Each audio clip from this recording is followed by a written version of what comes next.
नमस्कार दोस्तों, चरक पायल सेवन पंचकर्मा में आपका हार्दिक स्वागत, हार्दिक अभिनंदन। मैं डॉक्टर शिवदत्त पटेल आपके उत्तम स्वास्थ्य की कामना करता हूं। दोस्तों, पाइल्स के पहले पार्ट में हमने उसके कारण, लक्षण, क्यों होता है, क्या रोकथाम है उसके, इन सब विषयों पर जानकारी हासिल की थी।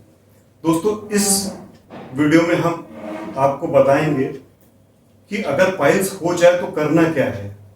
मेडिसिनल तरीका अपनाएं या सर्जिकल तरीका अपनाएं, कौन सी सर्जरी बेटर होगी, किस तरह से कराएं, इन सब के बारे में थोड़ा सा जानकारी देने की कोशिश करूंगा। दोस्तों, पाइल्स की ट्रीटमेंट पर जाने से पहले हमें पाइल्स की गंभीरता को समझना होगा।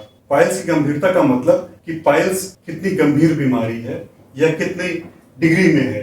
तो दोस्तों, पाइल्स जो है वो 4 डिग्री में होती है, 1 डिग्री, 2 डिग्री, 3 डिग्री और 4 डिग्री।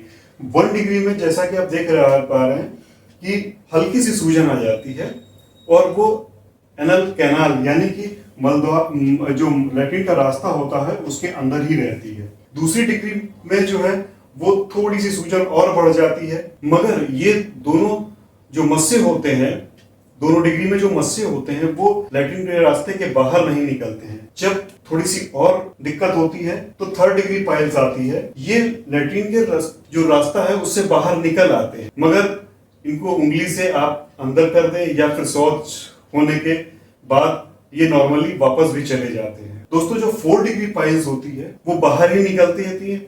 आप उनको चाह कर भी या फिर उंगली लगा करके भी जो है वो अंदर नहीं जाते हैं। तो दोस्तों, देखा 4 तरीके की पाइल्स हो गई। दोस्तों, जो 1 डिग्री और 2 डिग्री जो पाइल्स होती हैं उनमें कोई विशेष दिक्कत नहीं होती है।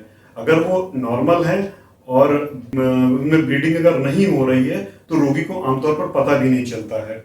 अगर 3 और 4 डिग्री की अगर हम बात करें तो इस पाइल्स में सूजन बढ़ जाती है, सूजन ज्यादा हो जाती है और रोगी को असहजता महसूस होने लगती है। उसको लगता है कि मल हमारा पूरी तरीके से क्लियर नहीं हो पाती है, एक्सटर्नल उसको डेली रूटीन में दिक्कत होने लगती है। कभी कभी जब मल टाइट होता है तो इस मस्सों पर रगड़ लग जाती है, जिसके कारण वो फट जाते हैं और उसमें ब्लीडिंग भी होने के चांसेस बढ़ जाते हैं। दोस्तों, जैसा बताया कि 1 डिग्री और 2 डिग्री में कोई विशेष दिक्कत नहीं होती है अगर ब्लीडिंग ना हो तो। ऐसे में अगर मेडिसिन की बात करें तो केवल हमें वहां पर जो कॉन्स्टिपेशन है वो अवॉइड करना है। वो हमें लग्जेटिव दे करके या फिर परगेटिव दे करके जो है हमें किसी भी तरीके से कॉन्स्टिपेशन को मैनेज करना है।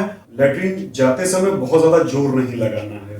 लग्जेटिव में जैसे कैस्टर ऑयल हो गया, मॉडर्न में बहुत सारी सिरप्स आती हैं, क्रीमाफिन्स हो गए, और परगेटिव में आपका त्रिफला चूर्ण है। दोस्तों, अब हम इनके सिम्टम्स की बात करें, सिम्टम्स की रोकथाम की बात करें तो जो सिम्टम्स आते हैं उनको सिम्टोमेटिक ट्रीटमेंट करते हैं। जैसे ब्लीडिंग बहुत ज्यादा हो रही है तो ब्लीडिंग के लिए हम एलोपैथिक में जो है वो ट्राइनेक्सेमिक एसिड और इथामसलेट देते हैं। इनके टैबलेट और इंजेक्शन फॉर्म दोनों आते हैं।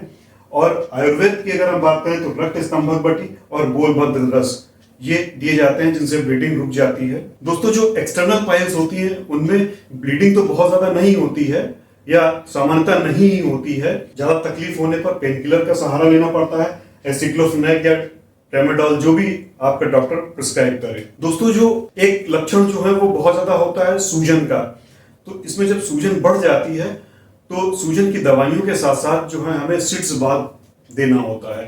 सिट्स बाथ क्या होता है? नॉर्मली एक टब होता है जिसमें हल्का गुनगुना पानी जो है वो लेकर के रखा जाता है। इसमें 1 चम्मच फिटकरी डाल दी जाती है और उसमें 15 से 20 मिनट बैठा जाता है इसी पोजीशन में, जैसे ये देख रहे हैं आप, इस तरह से बैठा जाता है 15 से 20 मिनट। दोस्तों, जब रोग बहुत ज्यादा पुराना हो जाता है या पाइल्स मुझसे बहुत ज्यादा बढ़ जाते हैं, रोगी को तकलीफ ज्यादा होने लगती है और जब दवाइयां काम नहीं करती हैं तो हमें सर्जरी का सहारा लेना पड़ता है। सर्जरी की अगर हम बात करें तो आमतौर पर इसमें कोई एक सर्जरी नहीं होती है, इसमें कई सारी विधियां अपनाई जाती हैं। कोई डॉक्टर एक तरह की सर्जरी परफॉर्म करता है, दूसरा डॉक्टर दूसरी तरह की सर्जरी परफॉर्म करता है।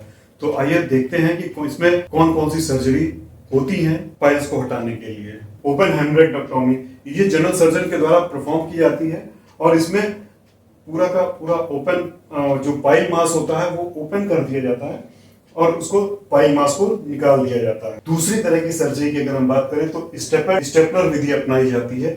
ये भी आजकल काफी कॉमन है। इसमें ये क्या होता है कि पाइल मास जो होता है वो इसमें फंसा लेते हैं और उसको स्टेपल कर देते हैं और कुछ दिनों के बाद वो कटकर गिर जाता है। लेजर पाइल स्मार्ट को काटने के लिए लेजर की तकनीक भी आजकल आम होती जा रही है। इसमें लेजर के थ्रू जो बढ़ा हुआ पाइल मास होता है वो काट कर निकाल देते हैं। जैसे देख रहे हैं कि ये जो लेजर है उसको काट करके निकाले दे रहे हैं। लेकिन दोस्तों इसका ड्रॉबैक ये है कि ये काफी कॉस्टली सर्जरी होती है। दोस्तों अगली विधि है स्क्लेरोथेरेपी। दोस्तों ये मेनली जो है वो 1 डिग्री या 2 डिग्री पाइल्स मास में ही की जाती है। इसमें क्या होता है कि जो पाइल मास होते हैं एक केमिकल कंपोजिशन से भरा हुआ इंजेक्शन उसमें इंजेक्ट कर देते हैं। उस केमिकल के कारण वहां पर जो वहां की नसें जो है वो सूख जाती है, ब्लॉक हो जाती हैं, जिससे वो वहां की नर्व सप्लाई रुक जाती है और ब्लॉक हो जाती है और कुछ दिनों में खत्म हो जाती है।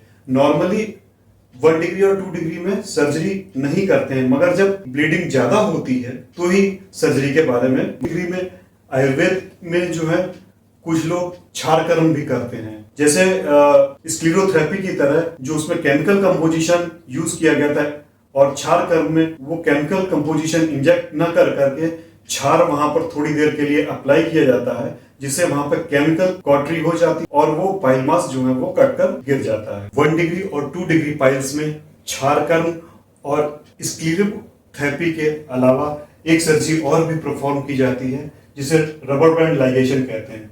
इसमें ये एक विशेष प्रकार का यंत्र होता है जिसमें जो है आगे रबड़ बांध करके आगे पाइल मास को पकड़ करके और उसमें रबड़ से बांध दिया जाता है। इसकी जो ब्लड सप्लाई है वो रुक जाती है और कुछ दिनों में वो नेक्रोसिस यहाँ पर डेवलप होकर के वो पाइल मास सूखकर गिर जाता है। आयुर्वेद की अगर हम बात करें दोस्तों आजकल छारसूत्र की विधि भी बहुत कॉमन होती जा रही है, जिसमें कि एक धागा होता है जिसमें आयुर्वेदिक औषधियां लिपटी रहती हैं, उसको पाइल मास पे बांध देते हैं। क्रिया में जो है 6-7 दिनों के अंदर मस्से कट जाते हैं। तो दोस्तों इतनी सारी पाइल्स की सर्जरी की विधियां हैं, जिनमें कौन सी आपके लिए बेहतर है ये इसका निर्धारण आपका डॉक्टर आपकी डायग्नोसिस के आधार पर निर्णय लेता है। कौन सी डिग्री की पाइल्स हैं आपके, और फिर इस बात पर भी निर्भर करता है कि वो आपका डॉक्टर जिसके पास आप गए हैं वो किस तरह की सर्जरी परफॉर्म करता है। सर्जरी के फायदे और जोखिम की अगर हम बात करें तो फायदों में यह है कि भैया पाइल से आपको मुक्ति मिल जाती है, आपकी दैनिक गतिविधियों में सुधार हो जाता है, आपके जीवन की गुणवत्ता में सुधार हो जाता है। और जोखिम की अगर हम बात करें तो थोड़ा सा कुछ दिनों के लिए तकलीफ होती है, संक्रमण का बना मतलब इन्फेक्शन होने के चांसेस बने रहते हैं क्योंकि कट लगा होता है। सर्जरी परफॉर्म करते समय एनल इन्फिंक्टर में जो है वो संकुचन हो जाता है, स्पाज्म डेवलप हो जाता है ट्रॉमा के कारण,